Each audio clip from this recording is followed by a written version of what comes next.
Hello, folks. Welcome back. And if you're new, welcome to my channel where I mesh up like a salad between psychology, spirituality, and society. For today, we're going to dive a little bit deeper onto this Sagittarius persona. And the question for today will be how to make a Sagittarius happy, regardless of gender. So, just to recap, Sagittarius are a fire sign.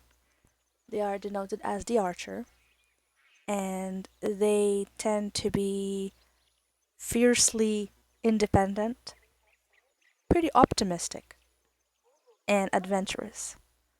There's a lot of wanderlust in there, and there's a lot of love for new experiences. These are the people who you might meet randomly on a cruise, for example, or you might find them hiking in a mountain somewhere in Southeast Asia. They're the nomads. They're the Ronins. They're out there discovering the world, accumulating experiences, and they tend to be very good storytellers because of that. So if you met a Sagittarius and if you love a Sagittarius, please understand they are on the move. Oh well. So if they are not physically traveling, be sure and certain they are mentally traveling. So they may be a big fan of video games that have exploratory tendencies, adventures and quests. They could be the experts of YouTube vlogging. Or basically, they just love Pinterest so much because they can see new things here and there. So that's Sagittarius for you. So if your ambition, if your goal is to make a Sagittarius happy, here are some kind of guidelines. Of course, not a template, but a guideline for you to use, to implement, to experiment with, so that you can achieve this beautiful goal, this lofty, very, very difficult goal is making your Sagittarius happy. So here's number one, encourage them to explore new places and try new things. Be that cheerleader, be that coach. Tell them to go for it. Tell them to pack their stuff and go. And if you have some attachment issues or you're deeply rooted in a place and, you know, you feel like this doesn't resonate with you, then perhaps you're not compatible with a Sagittarius because the Sagittarius will not stay in one place. If she's a man or a woman or anything in between, be sure they're going to be relocating, moving, perhaps driving around, something of this nature. Give them space and independence. Maybe you can tell me, like, you can argue, but no, we're in a relationship, we're in a marriage, we're in a commitment, we're in union. Aren't we supposed to do everything together? Isn't that what it's supposed to mean to be in a couplehood, right? Or in an intensely intimate, very close kind of relationship? But when you are dealing with a Sagittarius, always remember that you should, it's good for you to give them space so that they can explore. Remember, it's all about adventure. They need to explore and think and go ahead and taste and experience new things. And that, by default, is all about independence. So, the word that comes to mind when you're dealing with a Sagittarius is that they will force you to become interdependent. If you really love them that much and you feel like they are really pushing something beyond your limit, which is basically they are wanting to be, adventurous and independent while with you, then understand that the key word here, the key word with space in there, is interdependence. You gotta learn and work on that because if you achieve this interdependent kind of relationship with them, oh, they will, it's like a boomerang. They might go as far as the Orient and they'll come back to you. Isn't that sweet? Wow, that's very romantic actually. The other one is be open minded and willing to try new things yourself. Yes, this all ties up with each other because if you're not willing to grow, then the adventurous, optimistic, and independent Sagittarius will start to question why in the world are they with you in the first place. It's a two individuals experiencing life as they grow, as they go on. So they really kind of expect you to also be, living in a sense, having your own stories to share and your own kind of, I don't know what to say, but your own history, your own past and adventures and experiences to actually share or keep going and keep doing it. So yeah, that's what they're expecting. And that means that you'll become instantly attractive because you are showing that you're open minded, that you're open to the world, you're open to growth, open to new things.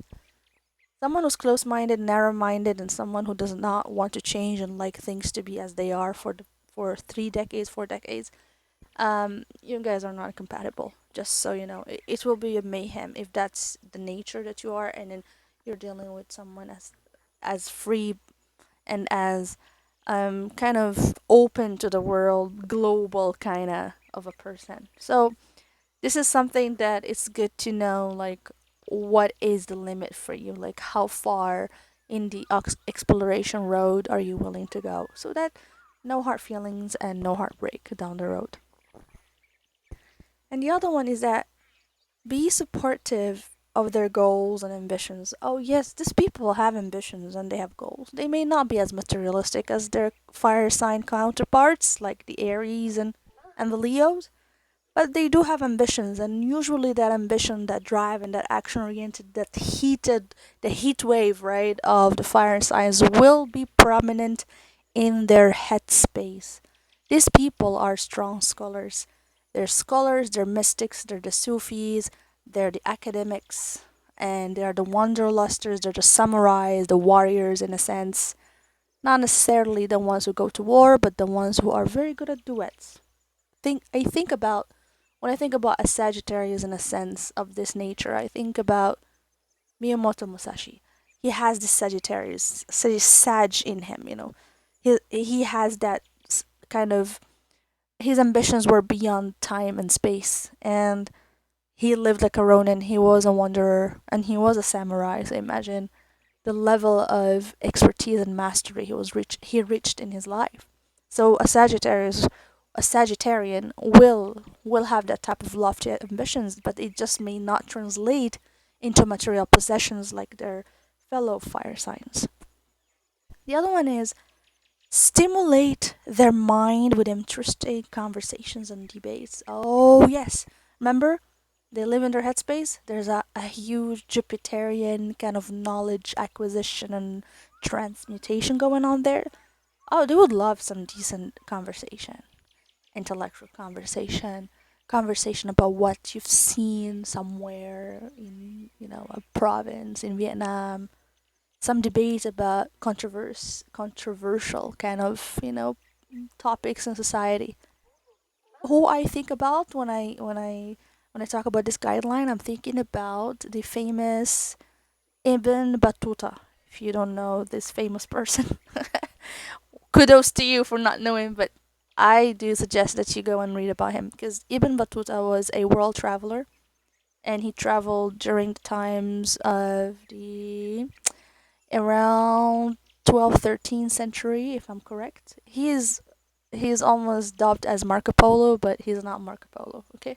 So Ibn Battuta made it from Morocco all the way to China, all the way to Guangdong. And it's crazy. It's crazy how he did it. And in every stop he had at that time, he had like an interesting adventure and sometimes interesting, stressful situation. He was held captive in India. Imagine about this. He was held captive in India by a sultan over there because he was very good as a judge. And it's like, what? He's a traveler. Yes, he's a backpacker. He's the original backpacker on a shoestring, by the way, and he's a Sagittarian for sure. I mean, the vibes are there. And he was held captive because he was so good. He reached a point of in his intellectual prowess that he was really good as being a judge, as being someone who has a strong logical thinking to solve societal problems because he saw so much, and he was exposed to so many cultures back in the day. So, and he ran away from India, going to, if I'm correct, to Sri Lanka and into Maldives, so that he can run away, and he entered Burma, and it's a beautiful life journey. It was a 25-year journey of travel. I mean, come on. Isn't that Sagittarian to you? It's screaming Sagittarius. So I do suggest you Google and watch his documentary or some form of a, some, what do you call that? Travel blog. Yeah, he has a vlog, by the way, travel blog. I think he's the first travel blogger on Earth. It's very fun to think about him because he's a true Sagittarian. So, give them small surprises and adventures. I mean, if they cannot really do what their heart desire is, which is roam the earth, like even Batuta, and they are not, maybe because there's 9 to 5 job or some other commitment and stuff like that, then try to simulate and stimulate. Okay, there are two words: simulate the sense of surprise and adventure, little adventures here and there, right? And then stimulate it by intellectual expansion and bringing something new, or maybe cooking something new, or changing furniture, something that shows newness and novelty. Oh, you're gonna make your husband happy. That's for sure. Remember me, and please do like when once that happens, okay? And do share to your fellow Sagittarian wives, the wives of the Sagittarius. And don't forget to be honest, direct, and sincere. Nothing beats integrity. Nothing beats integrity. And honesty is top one priority for a Sagittarian, whether a woman or a man or anything in between.